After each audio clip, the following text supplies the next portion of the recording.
Are we ready? We're ready. Okay. All right. Brian says we're ready now, so we're going to go ahead and continue. I'm sorry we had technical difficulties. Hi, my name's... We are a group of dumbasses. Hey, the f*** you, we're not selling a goddamn thing. Do not listen to any motherfucker out there, including this motherfucker right here. Brett Johnson Show is about being a better person. If you want to convince someone, and if you want the other side to understand you, you have to lead with empathy. In my case with my wife, she is always right, usually. Yeah, mine too. Even when I think I'm right. Jake knows what he's talking about. Either half the country are assholes, or that's option one. Option two is that I don't see the full picture. You know, we live in an online world where the algorithms tend to deliver stuff that puts us in our own little echo chamber. So do you really feel that the perception of truth is more important than truth? Yes, I do. I actually don't think it matters as much what you think or how you feel. It matters what you do. And even if you still believe that you're right, you should at least have empathy for the other side.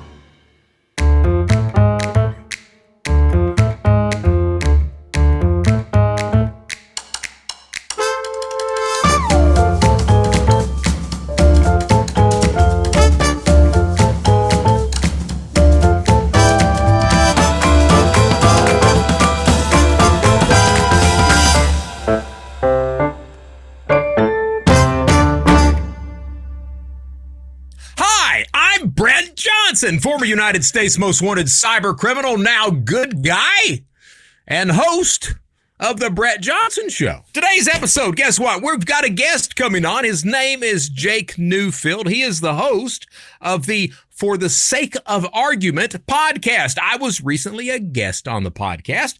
I liked the man so much. I liked what we talked about so much that I wanted him to come on the show.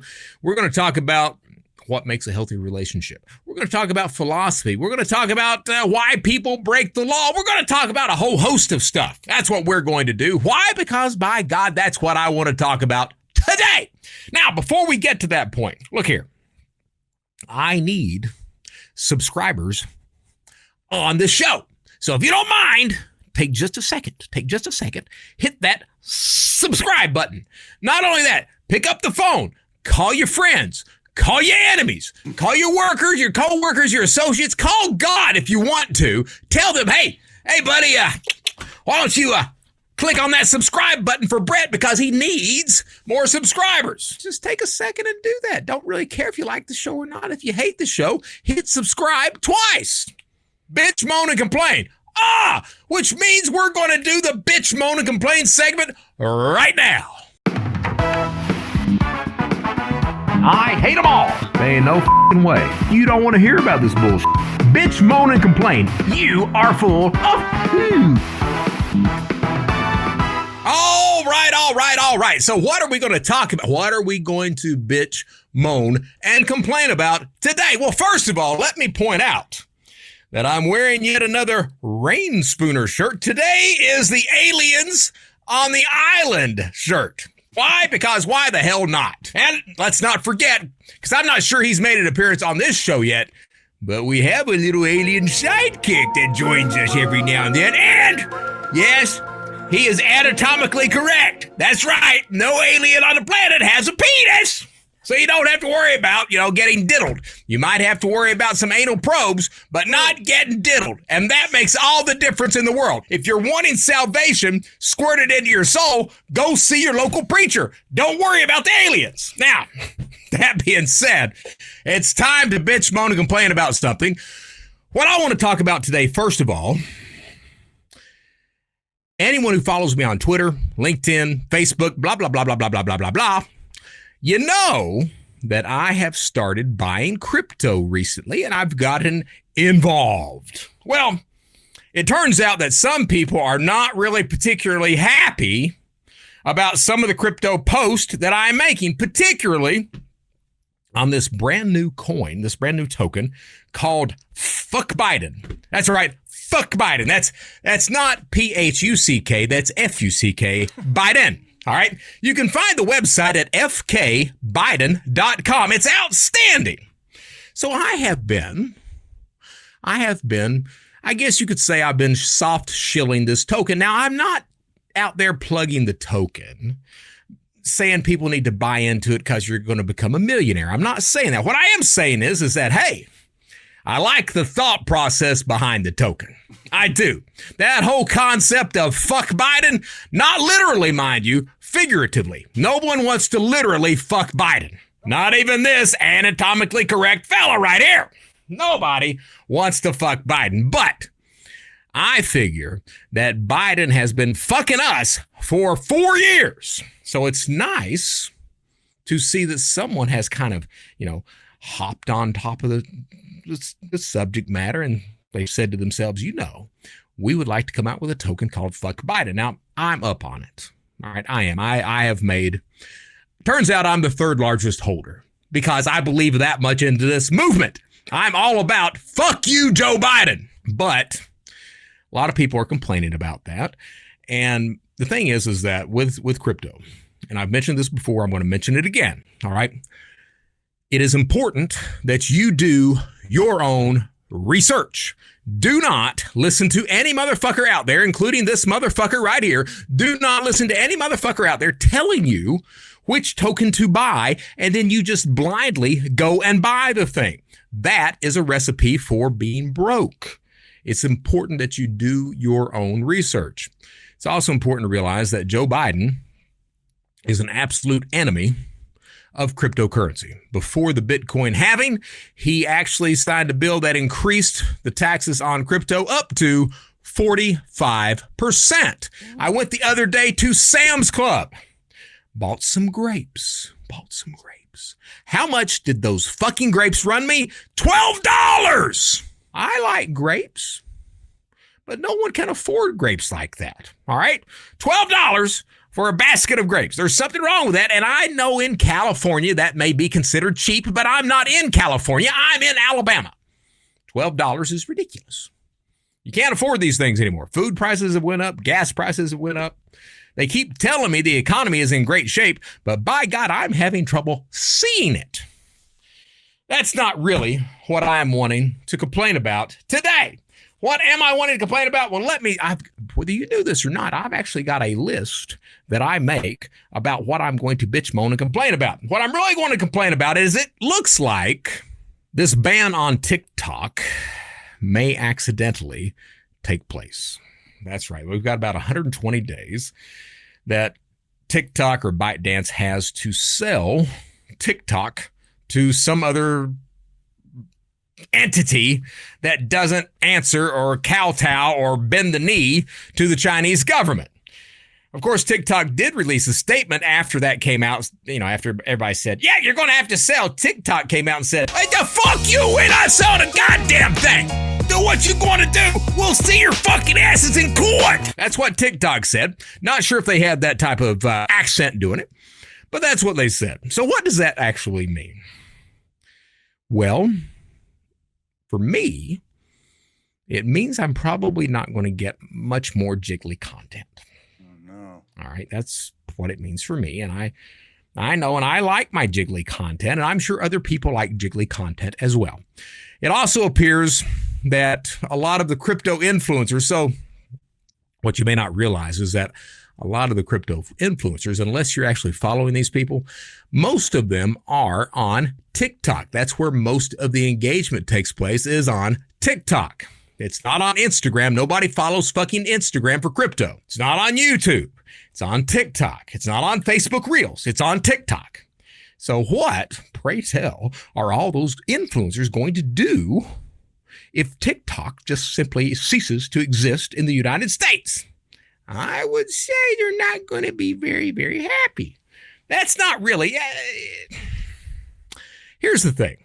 So I understand why the United States government is deciding that they want to get rid of TikTok. And that is because TikTok absolutely gives over every single bit of information that they've got that the Chinese government wants about you, about your activities, your viewing activities, your search results, where you are located physically because it keeps track of your location.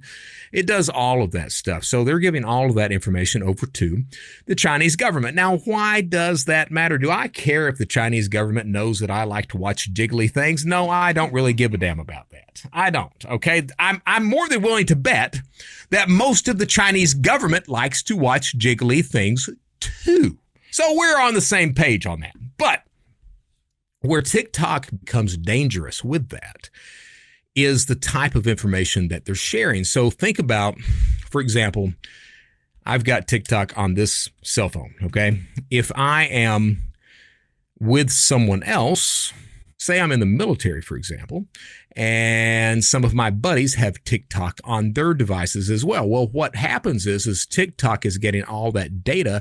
They're able to tell which phones are in that same vicinity, thereby able to also tell who specifically is in which military units. That becomes kind of interesting. Gets a little bit better than that, though. So think about a military person married, and he goes home and either he or she tells their spouse, hey, we're getting ready to be deployed to fucking Gaza or wherever. Okay, so what's the spouse going to do? The spouse typically is going to go over to TikTok and do a keyword search for Gaza. Well, TikTok already knows that that person is the spouse of a military individual. They're doing a search for Gaza. They can put two and two together and determine that, hey, it looks like the United States is about to deploy troops to this area.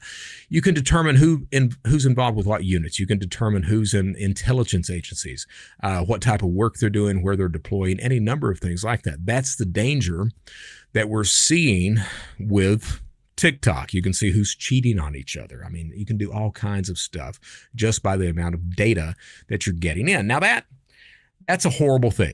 All right. And yes, I am absolutely against that happening. But what I really wanted to complain about, and this kind of plays off of the Bitcoin, it kind of plays off the TikTok stuff. The SEC was hit with a new lawsuit alleging mass surveillance of Americans through stock market data. Okay, so we know that ByteDance and TikTok, they give data over to the Chinese government. We know that. What no one else is really wanting to talk about right now is how American institutions do the exact same fucking thing with the American government. Yes, they do. Yes, they do. Facebook, Meta, Google, ABC, LinkedIn, the SEC, Bass Pro, all these motherfuckers give data freely over to the United States government. The United States government has a mass surveillance system in place. You go to check out certain library books, they want that reported. You go to Bass Pro, and depending on what you're buying, Bass Pro will absolutely report that to the United States government. I'm not talking about weapons. I'm talking about tents and, what's look like survival gear and crap like that.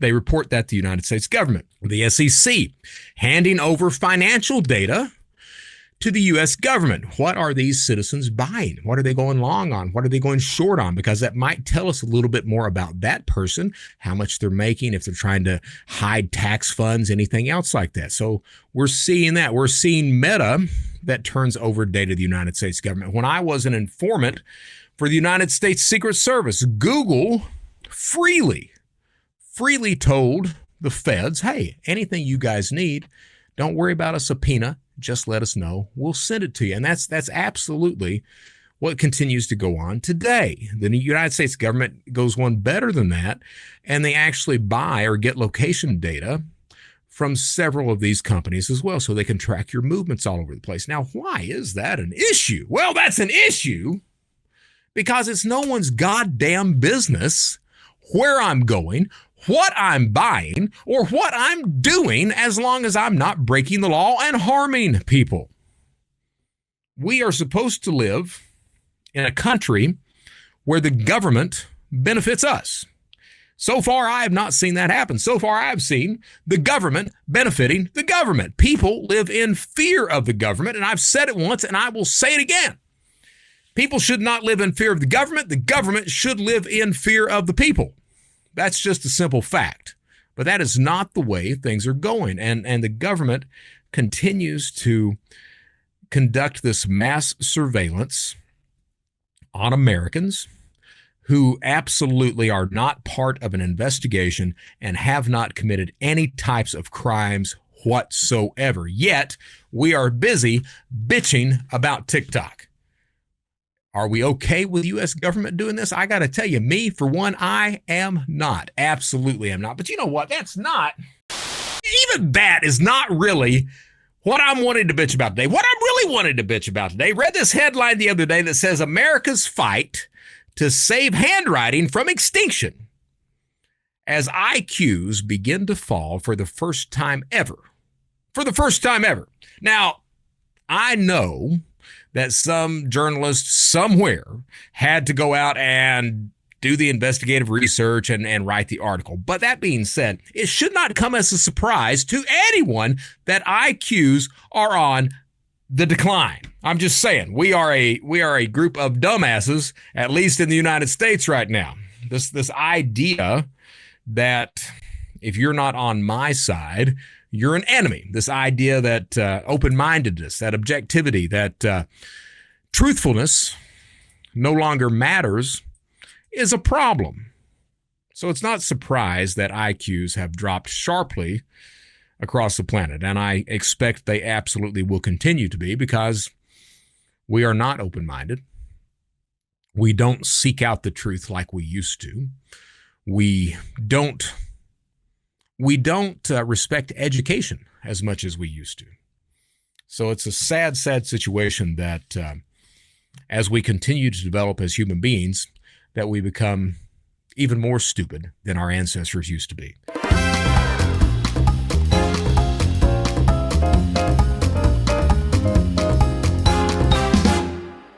From the headlines today, so I was reading this article. The article says that Israel is aghast as U.S. is said to poise or to consider sanctioning an IDF unit with a history of abuses.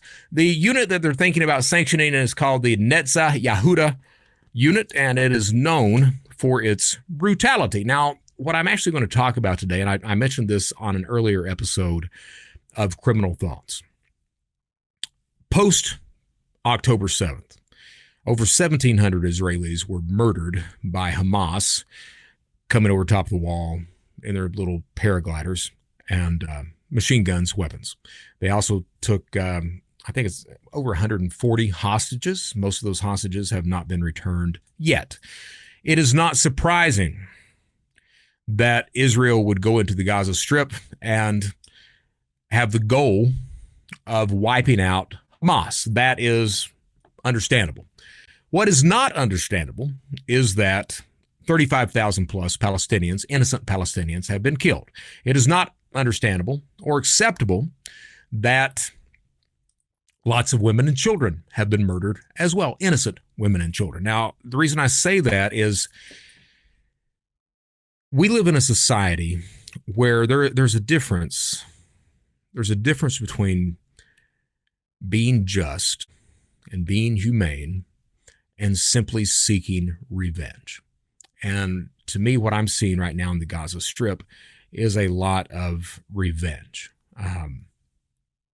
We do not have to, or the Israelis do not have to go in there and murder 35,000 Palestinians in their quest to rid the planet of Hamas. It's completely uncalled for.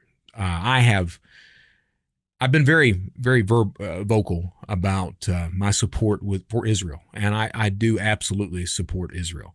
I do not support this idea of doing things out of revenge. Just because you support something, just because I say that I am a supporter of Israel, that does not mean that I have to check objectivity at the door. It does not mean that I have to accept every single thing that group does. If they do something wrong, it's absolutely okay. Not only is it okay, but it should be expected that someone calls that shit out. For some reason, we're not doing that. For some reason, I've been posting recently about some of the stuff that's been happening in the Gaza Strip. And we have protests today, and we've been having protests on college campuses across the United States. Let me just stop and tell you right now that if you are a part of these protests, and there's some people in your protest group that are holding swastikas, you are not on the good guy side. You're not. There's nothing good there. You are on the bad guy side. If you are trying to intimidate people, if you're, I saw a video today of Ole Miss, this African-American lady. She was facing off against some of these protesters, and I'll be damned if one of the protesters wasn't acting like a monkey in front of her. If you are part of that group, let me tell you in no uncertain terms, you are not the good guys. You are the problem. There's a proper way to do this. There's a proper way to protest. There's a proper way to have an incursion into Gaza that does not equate to some sort of humanitarian crisis and potential war crimes. But for some reason, we find ourselves that if we say that we support something, a lot of people are scared to death to point out when the group that we support is doing something wrong. It's times like these, whether you're Palestinian or Israeli, it's times like these that the most important thing in the world is to be just and be humane. That's the most important thing to do, to consider your fellow human being. There was a guy not too long ago, well, actually, it's been a couple of thousand years. There was a guy a couple of thousand years ago that said, love thyself and love thy neighbor as thyself, and do unto others as you would have them do unto you. Of course, they nailed him to a tree after he said that. But the philosophy and the mindset and the thought behind that is still a good thought today. And if we could just get back to that, if we can just get back to that golden rule of things, I fully believe that we could be a much better people than we are. The guest today is Jake Newfield. Jake is host of, let me make sure I get this right because I don't want to say it wrong. Jake is host of the For the Sake of Argument podcast. I was actually a guest on Jake's podcast not too long ago. He is outstanding. We talked about a host of different types of subject on his podcast. And I wanted to bring him on my show because the Brett Johnson Show, as most people know, it's kind of like chicken soup for the soul right now. It's figuring out how to be better people, how to do the right damn thing, the trials and tribulations that we go through trying to be a better person. And I think that Jake can give us some really good insight with that. So without further ado, let's bring on Jake Newfield. Jake, thank you so much for coming on the Brett Johnson Show. Brett, it's a pleasure to be here. Thanks for having me. Absolutely, man. Absolutely. So, we were talking, and we'll talk about crime here in a little bit. But tell me about your podcast. Sure. Thanks for asking. So I started this podcast. I started the YouTube channel about a month ago. Okay. I've gotten 30-something videos up there. I started interviewing people several years ago. So this has been, the conversation started a while back. But really, the essence of the podcast is captured in the name, right? For the sake of argument. So people say, why are you doing this? What's the point? Or what are you going for? It's really that. It's really that I feel that a lot of popular, these long form podcasts, they don't really get into the weeds. They don't get into the really deep conversations around certain topics. Right. And so I want to go there. I want to have these involved debates, arguments, conversations, because that's what I think is important. Sure. And I had a blast on your show. And since you said that, for the sake of argument, you heard what I was talking about. What are your thoughts about, about this whole thing, about the campus protest, about October 7th, about the Gaza incursion? What's your thoughts on this stuff? Let me try to speak and be mindful of. Please. Trying not to get fired while I do this. But no, hey, Jake, if you don't want to answer this, we can go to a different question. I can answer this. This. And I have a lot to say, so I'm going to start talking, and you can help direct me as I go. But sure. There's several things I think. One is that I think there's an unnecessary polarization or side choosing. People have created this kind of this false opposition where they think if you're against Hamas, that you must be against Palestine. Right. Or on the flip side, if you're pro-Palestine, then you must be anti-Israel. And I don't see the need for this dichotomy. I think there's no contradiction to say that Hamas is evil and that Netanyahu and what the IDF are doing is too much. That's not a contradiction. I agree. Both can exist in the same universe. Absolutely. Yeah. So, and I unfortunately, I think a lot of people just, maybe it's the nature of politics, or I think it's really the nature of how people's minds work, is you tend to form a narrative and to latch on to ideas and beliefs that strengthen and further that narrative. And I understand this. You know, I'm Jewish, and I was raised to really believe in Israel in every way that you can. Yes. And I found myself having this bias towards Israel and having to kind of work against that in order to even have a critical view of it. Right. So I think it's important to just be critical. And like you said earlier, you can be pro-Israel and still be critical of decisions like by the government, in the same way that you can be pro-America, but be critical of decisions that America's made. I mean, that's a good point. I mean, so, you know, after October 7th, I hadn't met you at that point, but, you know, I watched the videos, and just the audacity, the level of violence, the sheer brutality and barbarism that I saw Hamas enacting against the people that they were murdering and taking hostage and torturing. My response to that was, I don't give a damn what has to be done. We need to get rid of Hamas. All right. And my response for months after that was, everything that's happening in Gaza is the fault of Hamas. That's what I said. And, you know, I had a lot of people that gave me some flack over that. And I try to be open-minded. I do. What happened was the more I'm seeing the news, you know, and I absolutely agree. We absolutely have to get rid of Hamas. If we don't do that, that is just going to happen again. There's not a doubt in my mind that another attack like that would happen again, or, you know, it's going to find its way on U.S. soil, other countries as well. So we absolutely have to do that. But, you know, seeing the innocent Palestinian people that are there over the past several months, I've gotten to the point where, you know, I want to be able to fairly and objectively talk about what's going on. That thing that you mentioned, it's you can support Israel and yet be able to call out when it's a bit too much. And I don't know, honestly, Jake, I don't know what I would do, how I would handle things differently. I don't.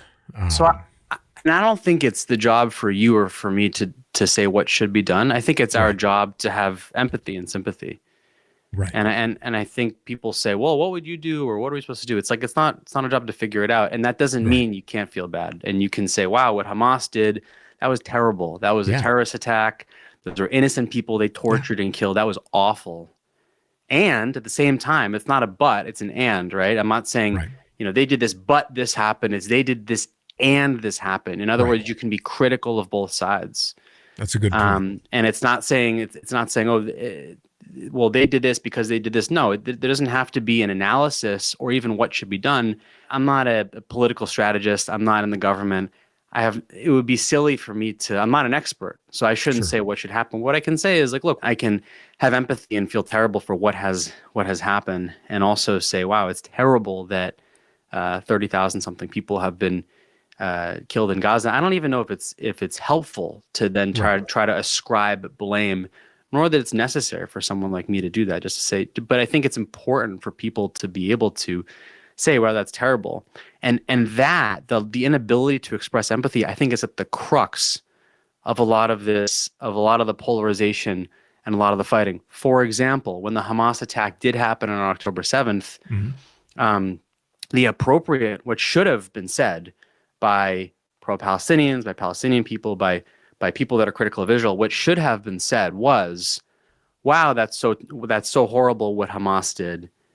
And then after a period of however much time passed, I don't know, minutes, hours, days, they could then say, and by the way, we as Palestinians, separate from that attack, feel that we're being oppressed by Israel for these reasons, right? And I think that you can hold those two thoughts and not be in contradiction.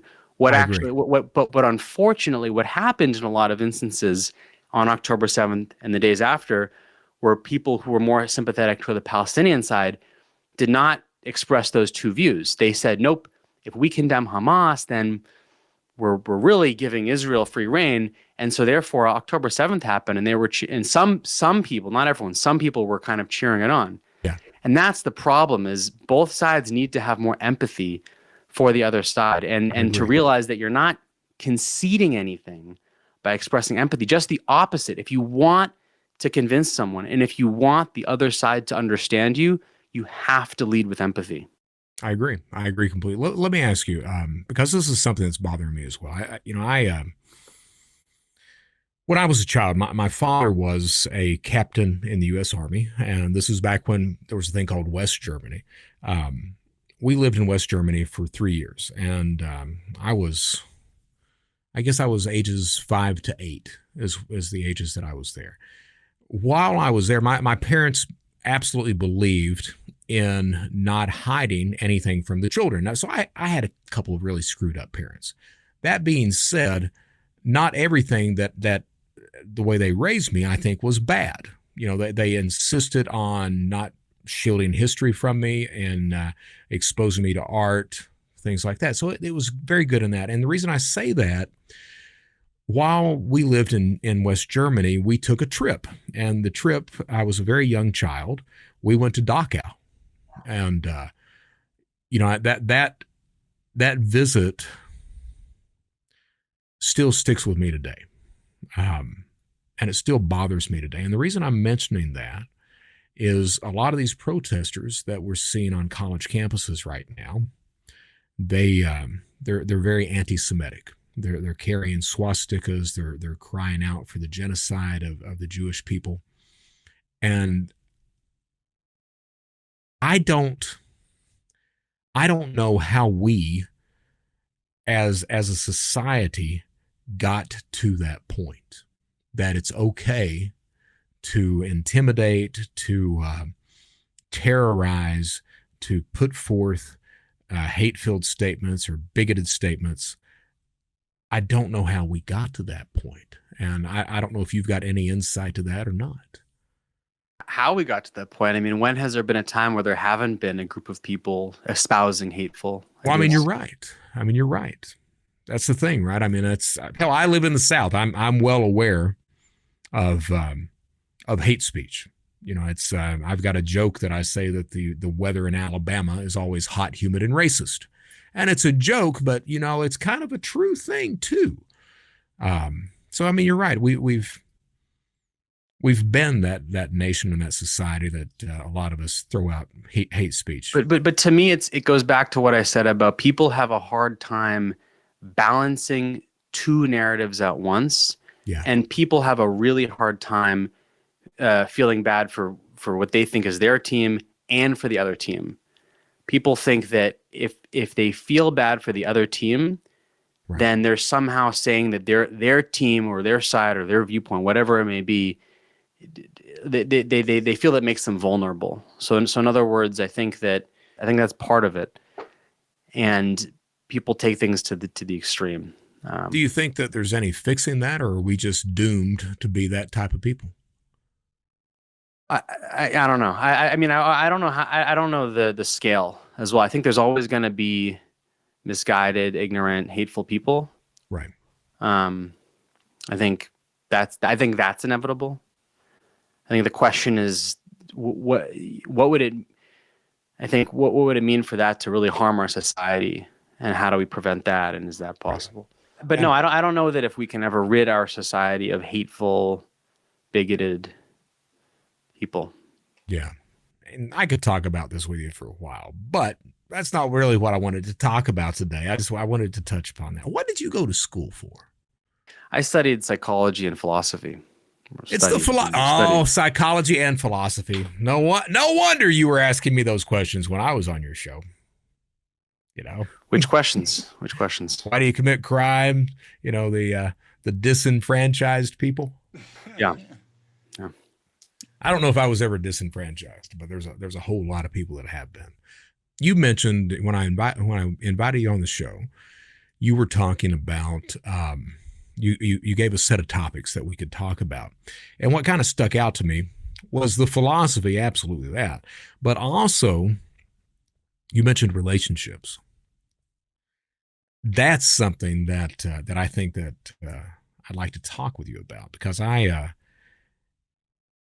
54 and I am still trying to learn what makes a healthy relationship. You know, I never really had one. I had one to a degree with my sister, but as far as a romantic relationship, I never had one until I met my second wife. And she constantly is teaching me new things. You know, she doesn't sit down and lecture me, but she constantly is teaching me new things about what a healthy relationship is supposed to be. And I'm the guy that most of the time I'm open-minded. Sometimes something will happen and my hackles get raised, but then I'll go off and consider it and say, yeah, you're right about that too. And so I'd like to talk with you about what makes a healthy relationship. I think trust, respect, love. I think that you have to put intention into it. I think that you're talking about romantic relationship, right? Like a healthy romantic. Well, I mean, we can do both. We can do not only romantic. I wanted to talk romantic, absolutely, but you raised a good point there. It's not just romantic, because I was that guy who was a criminal for decades. My relationships were basically based on what I could get from someone. And it was all on you mentioned trust. My relationships were not on trust at all. I was a liar. I lied to family, friends, people that I loved, people that I didn't even know. I lied to everyone. Lied to myself. So you know, that idea of trust, I think that's paramount, but that was something that was completely missing from my life. I think, you know, I could rattle off these terms that sound cliche, you know, which I said, there's love, there's trust, you have to have mutual respect, you have to have accountability. Authenticity is really important. As I say these things, I mean, everyone knows these things, right? I think anyone being asked the question, what makes a good relationship, could probably recite the same things. And that's the funny thing about it, is that I think most people, right at the tip of their tongue, right off the cuff, they probably, and same with you. If I asked you what makes a good relationship, I would bet that you would rattle off those same. I would, certainly the respect, the trust. Yeah. And so on one hand, so there's the paradox, right? Everyone knows what makes a good relationship. Anyone you ask will say, yeah, you got to be nice and you got to love them. And I think where things fall apart for people is in practice. You know, what does it mean to cultivate respect? What does it mean to cultivate trust and love and authenticity? And those are tough things, because underneath there's layers underneath each of those things. If you want to be authentic, you have to be sure of yourself.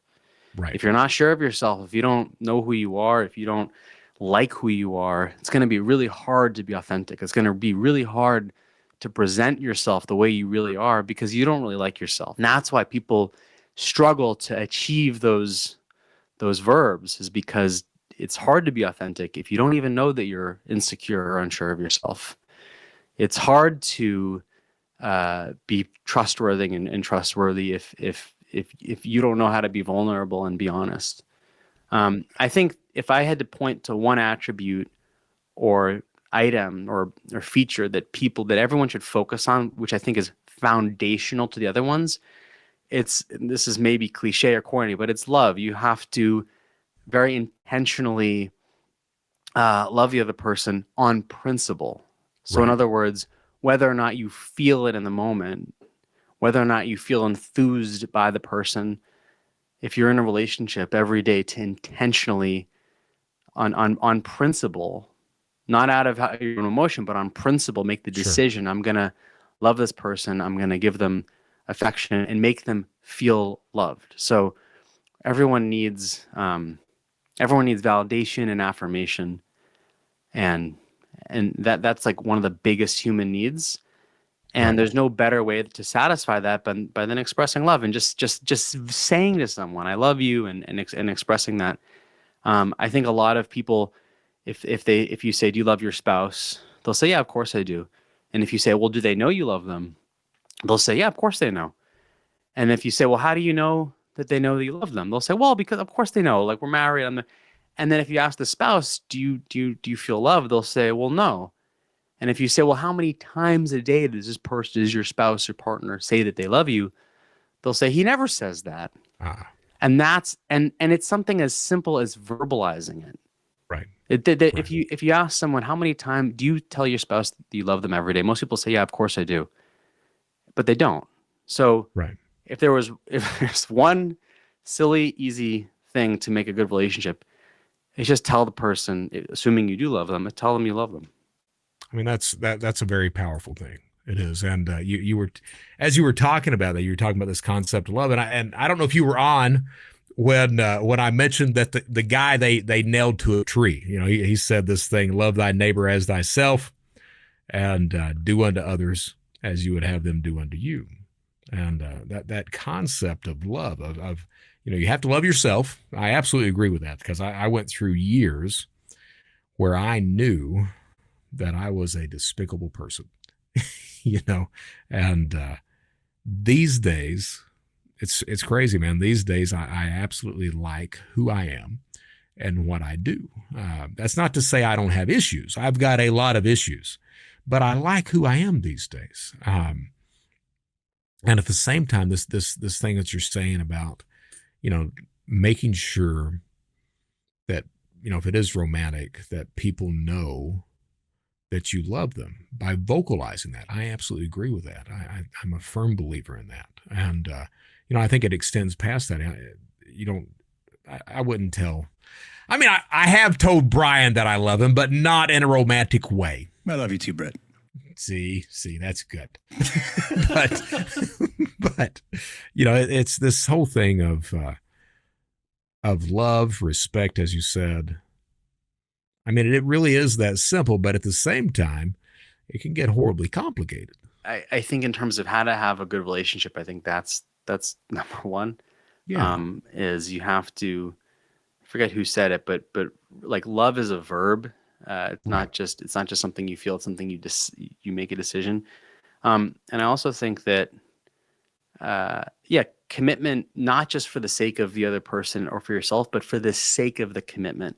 Sure. So in other words, seeing a commitment or marriage as inherently sacred and valuing that. And I think that people either do or they don't. You either see marriage as a sacred thing or you don't. And if you don't, then that means that if you guys get in a big enough fight or you don't get along, then it's over, right? Right.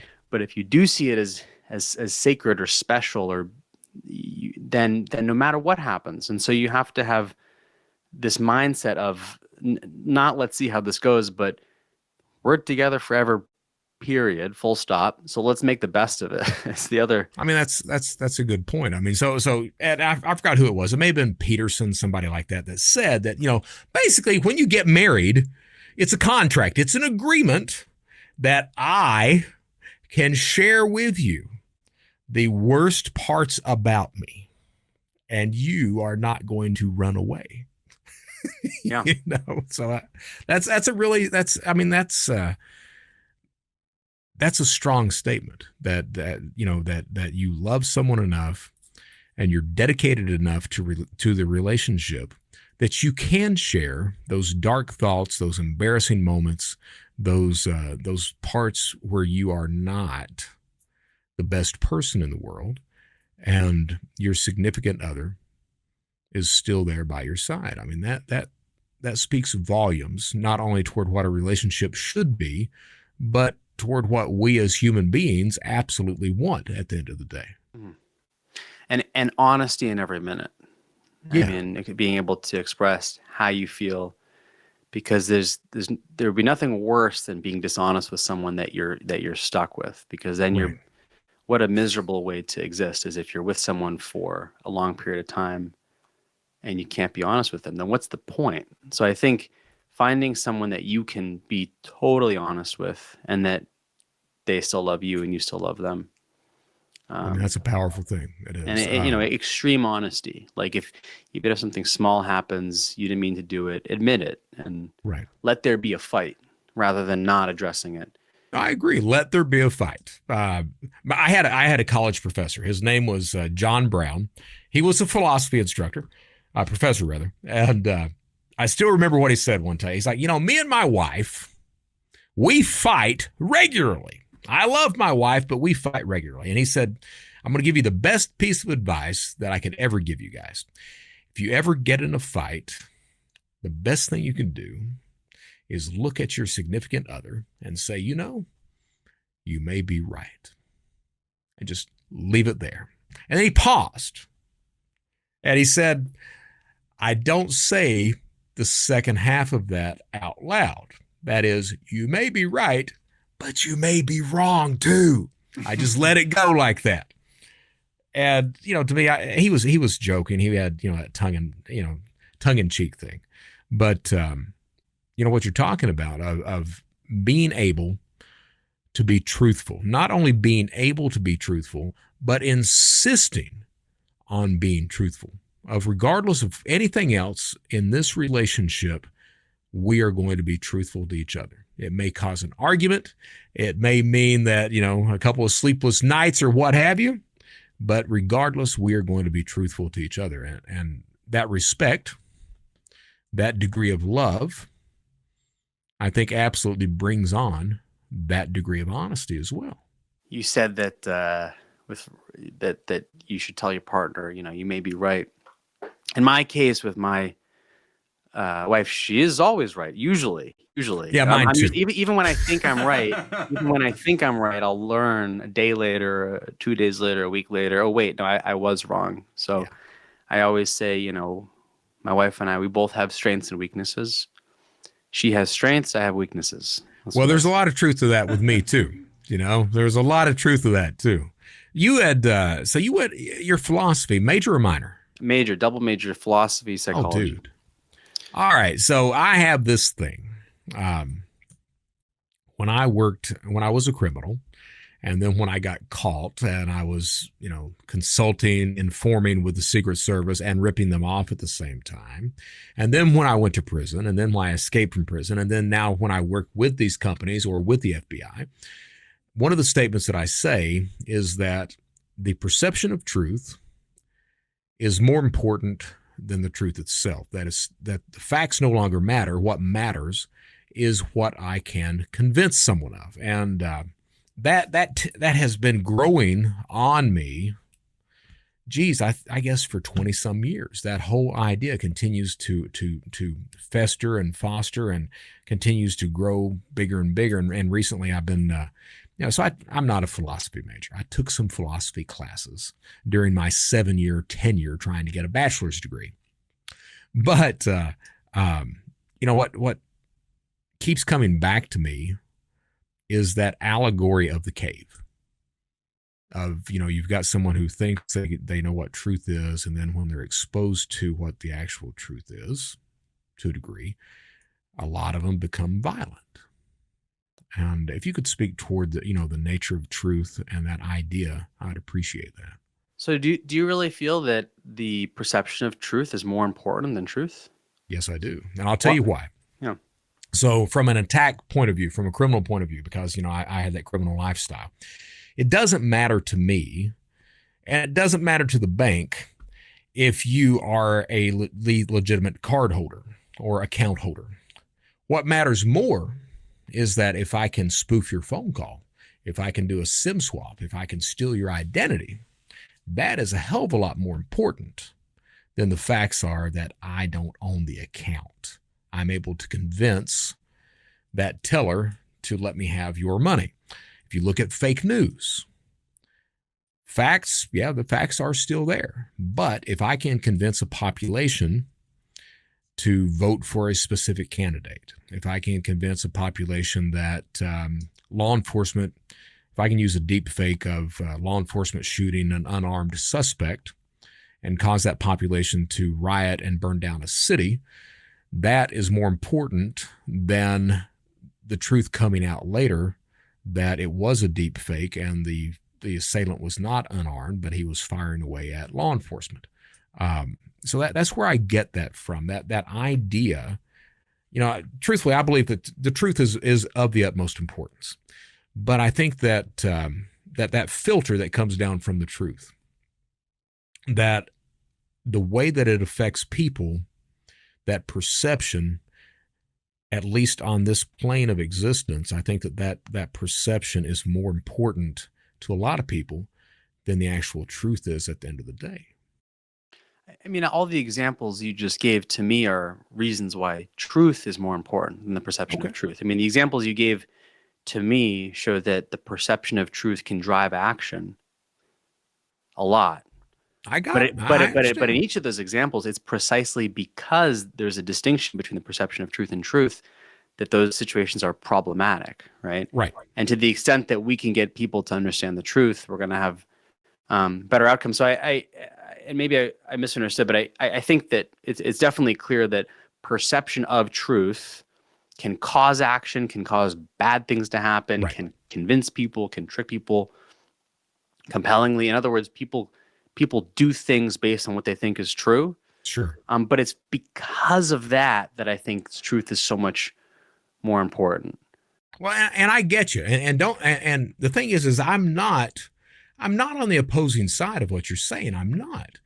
But looking at what I'm saying is that you look at a group of, or a person, all right, and that person really is convinced that they know the truth, even though they don't. You take this gentleman who burned himself alive a couple weeks ago in front of the Trump trial. He believed his truth was that he was, the government was a kleptocracy, that there was this huge crypto conspiracy, that the economy was going to go belly up, and the only way that he knew to get people's attention was to set himself on fire and kill himself. So make no mistake, I agree. In that instance, the truth is absolutely the most important thing. If the gentleman would have known the truth, he wouldn't have done any of that stuff.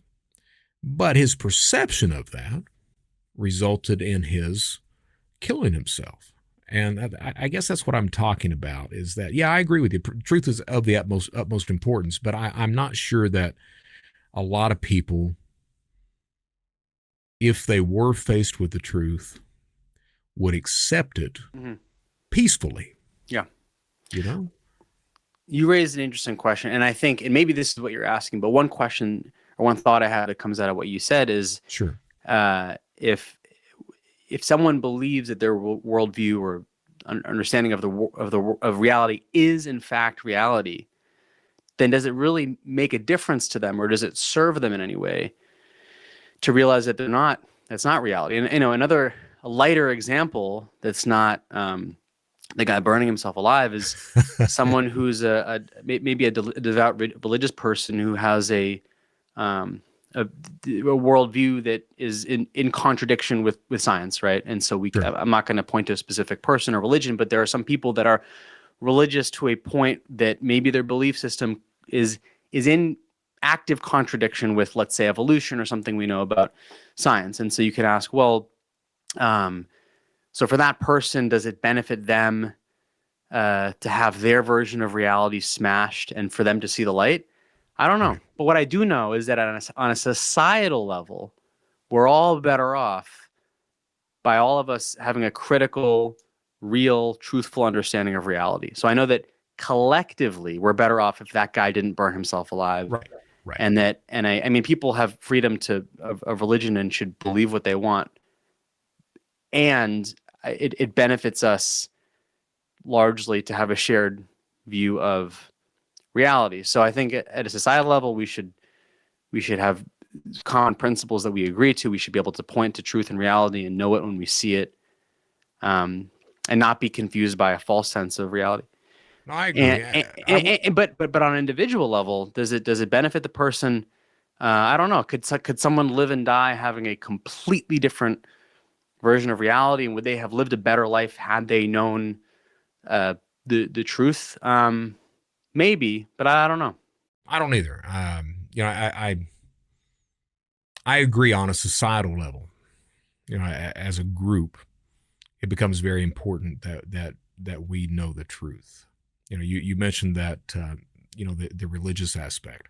I keep thinking about Pepin, and Pepin had his conversion, and of course Pepin marches down to the sea with his army, and he tells his army at that point, whoever wants to accept Christ, we're going to get baptized right now. So he marches those who are accepting Christ into the sea.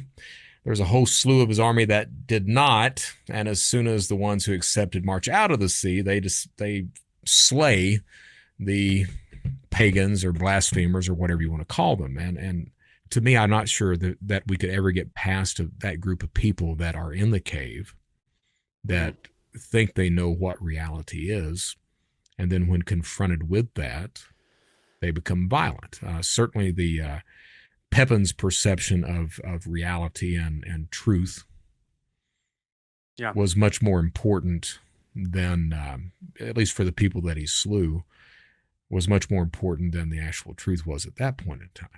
And I don't. How do you fix that? How do you confront someone with the truth and get them to set aside their dogmatism and their subjectiveness and be objective and just sit there and evaluate the information that's coming through? How do you get someone to do that? Yeah. Usually you have to do it with storytelling and emotion and not with reason.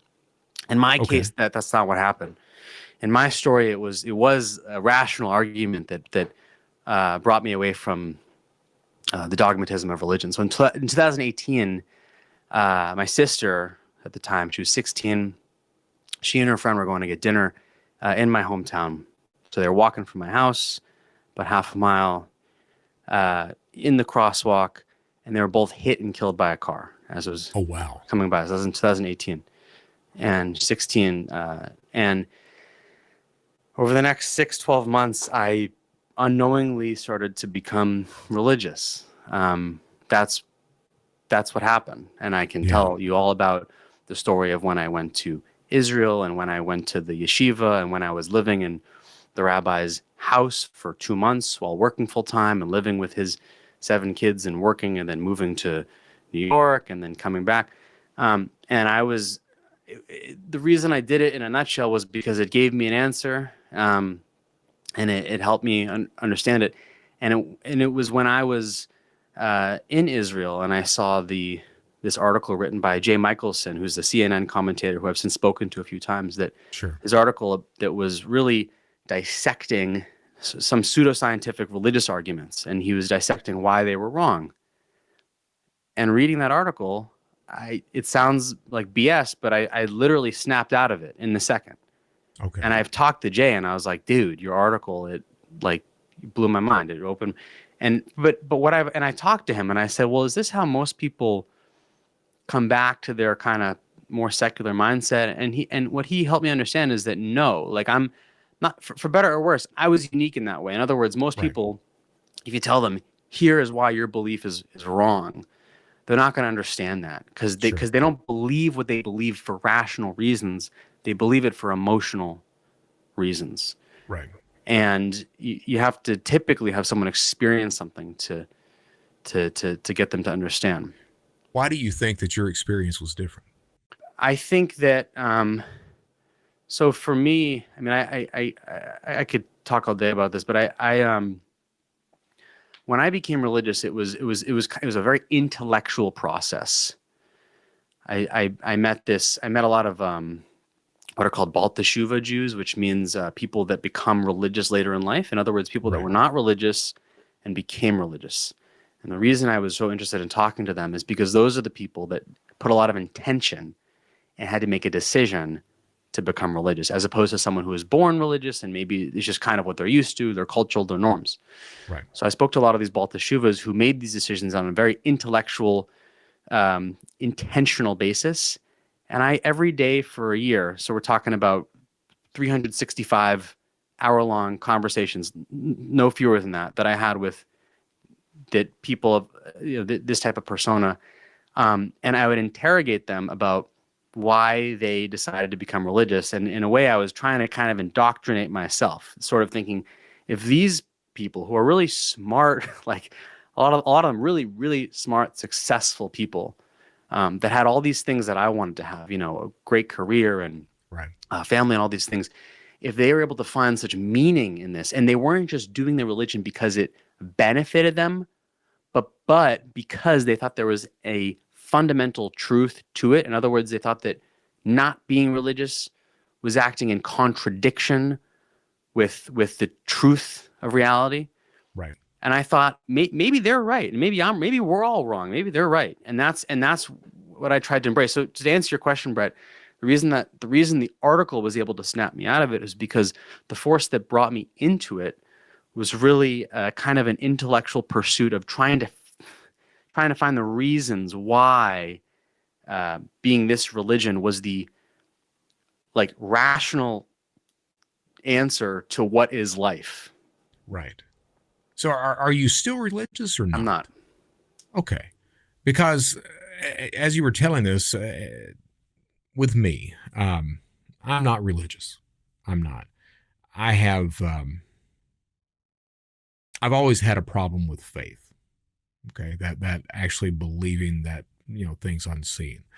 And it's not that I've not wanted that.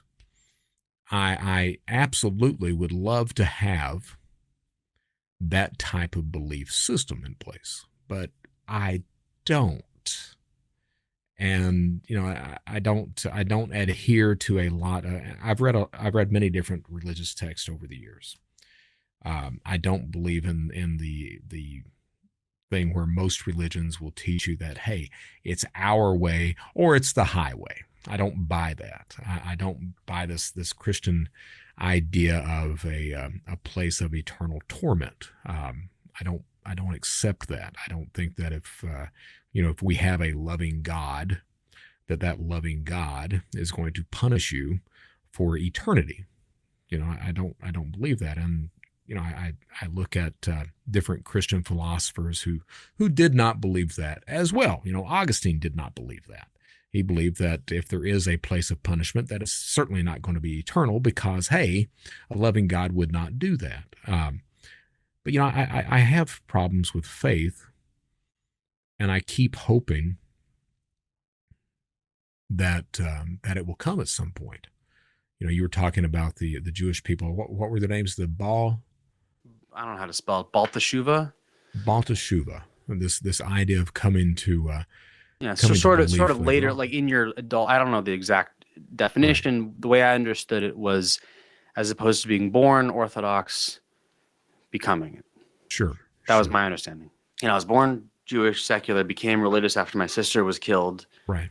Moved to New York, religious environment, met a Syrian Christian woman, married her, moved into her community on October 7th. On October 7th? Literally on October 7th. Literally that day is when the plan landed. Holy shit, man. Yeah, so we were in Santa Barbara on October 5th for a wedding. Right. It was like a Thursday. Wedding Friday. I woke up October 7th, Saturday morning, text, this thing happened. Get in our car, drive to LA. That's when we moved here. So now I'm living it's just, my life is, it's a kind of interesting anecdote. And so that's what's forced me to have just a broader perspective from just what I was raised and kind of seeing other. No.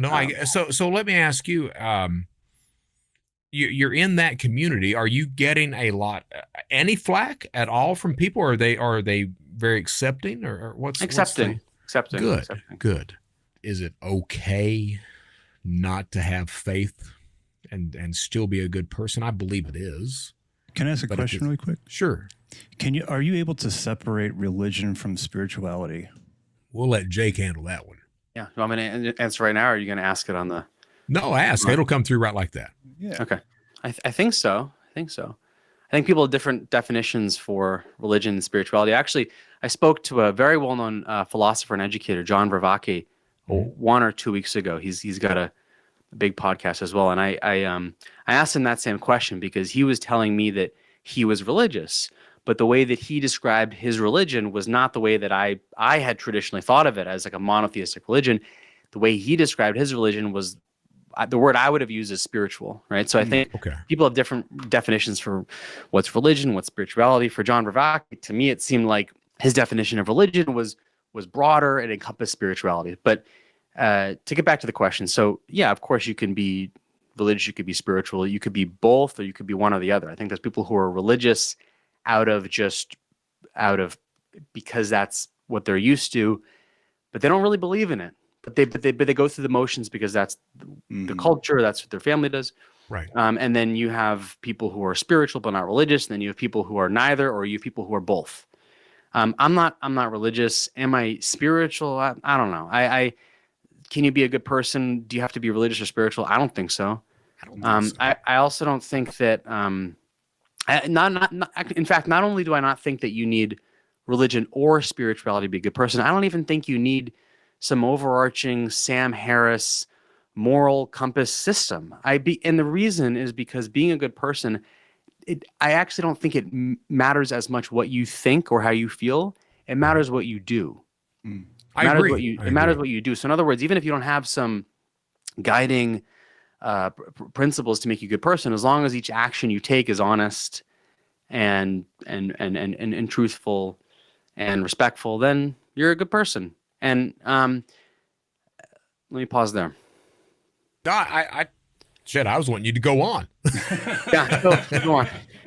I forgot. You guys can edit this. You guys can. Yeah, we can edit this, and we don't do a whole lot of editing. I mean, Brian does. He tries to make me look good. So, back to what I understand as like traditional definitions of religion and spirituality. Religion, as I understood it before talking to John Vervaeke, is that you have a more traditional belief system rooted in one of the major religions that has this whole history behind it, whereas spirituality is more like, and these are, by the way, these are my definitions, these are not universal. Spirituality is more like I believe in a higher power, something or other. I think there's a force out there. I don't know what it is, maybe I do, but something external, something transcendent, and probably most people have some kind of spirituality, Brett. Even you, even if you don't think you do. No, I do. I do. I absolutely do. And I keep searching for that answer that I'll never get. I mean, I know that I'll never get that, but I absolutely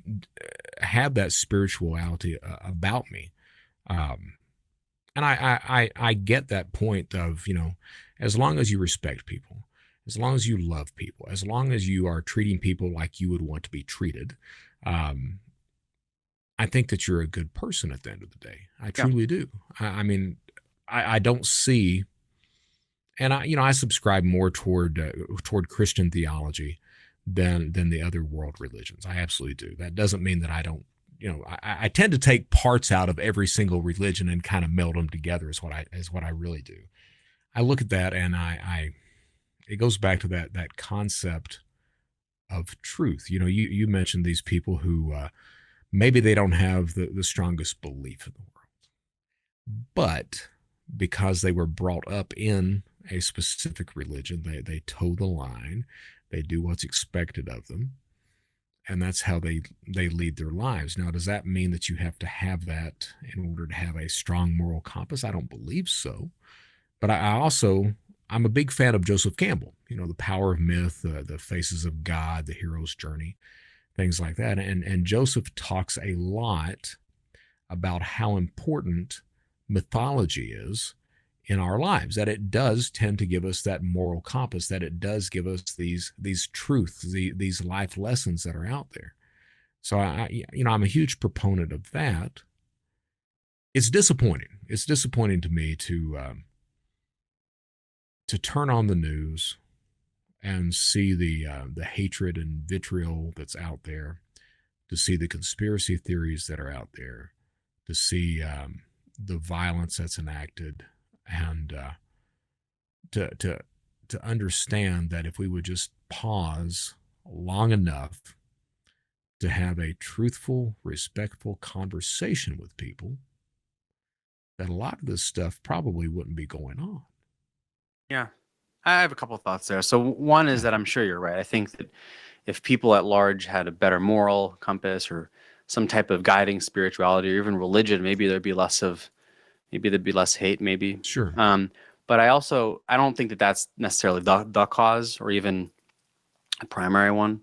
And I also question like day to day, minute to minute in this town or that town, how much people on the ground, in the grocery store, at the movie theater, on the sidewalk, going to dinner, actually disagree with each other. Like, when is the last time that you've been in the grocery store or doing, I don't know, going out for dinner or something, and you met someone, you got in a yelling match with them? It probably hasn't happened. And Right. so, and I don't mean to say like, oh, it's all the media, but I do think a big part of it is like, yeah, what TV shows is the worst of it. And I think a lot of us people with different views are going about our day. Like, I have never in my life been outside and interacted with someone and we just got in a screaming match. So if you ask most people, like, what's the state of our society? You know, people say, oh, it's so polarized and everyone hates each other. And then you say, okay, how about you in the last 12 months, Right. going about your life? When's the last time you've been in person, not online, shouting verbal disagreement? Most people would say never. So I'd say, okay, so what are we talking about? What's the fighting we're talking about? And they say, well, the news and by the way, I don't mean to discredit or downplay the bad things that are happening. My only point is that your average person day to day doesn't come face to face with it in reality. It's usually online. I mean, I think that's fair. So that's one point. No, I think you're right on that. I absolutely do. The other thought is that this whole talk about religion and spirituality. I think the reason why people don't get along is not religion, spirituality, or it's two things. One, some element of critical thinking, but also just empathy. You know, I'm not a Trump fan. Okay, I know I'm not either. You know, so but I'm an equal opportunity hater. So yeah, so a lot of people that are not Trump fans like me, they hate Trump fans, or they think they're idiots, and they just can't even understand why someone would vote for Trump.